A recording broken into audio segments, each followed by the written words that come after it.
Hi, today's topic is what is a namespace clash. So if you don't know what a namespace is, then I've done a video on that. I suggest you watch that. You'll find a link to it in the description. So a namespace clash is where you have one or more named things which are the same, share the same name within a single namespace. And there's a number of ways this can happen. I mean, the most obvious one is if you forget that you've named something. Let's say you have a machine called Clash, and you name another one Clash. Well, you're going to have a namespace Clash. They share the same name. Another one could be that you have something that was offline for a while. Maybe it's not appeared on the network, and suddenly it reappears, and it's got the same name. Or maybe you're looking at things like IP numbers, and the IP address of that of a particular machine has been already assigned something else, and so they're both going to have the same number, and that's going to cause a clash, and it's going to be very difficult to know which one is the correct one, which one should have packets routed to it, etc. The same thing can happen when you have maybe two organizations merging.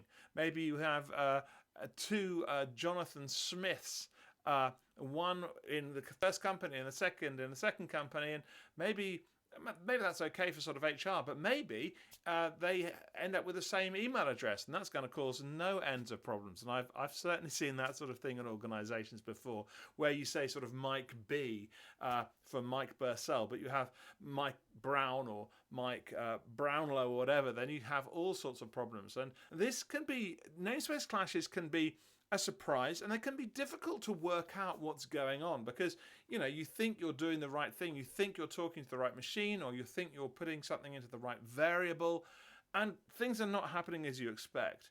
So as you have complex namespaces, and as you have more and more things that you need to name, you might even run out of names to use. Maybe, when you started, you decided you were going to use 3-letter naming for all your variables, and you've just run out of letters. This could happen.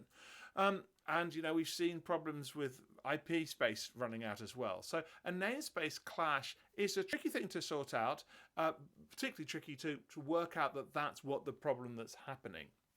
So something to be aware of, something to look out for when you're designing systems is try to avoid namespace clashes. Think when you're joining different domains which have different namespaces, and you're joining those namespaces, always think about how namespace clashes might occur, and if they do, how you can fix them. So that's what a namespace clash is. It's one of those really interesting and nasty little problems that can come across, but it's worth knowing about. I hope it's useful. If you've got questions about this or any other topic to do with cybersecurity, please subscribe to the channel, ask a question in a comment. I'll do what I can to help. Thank you.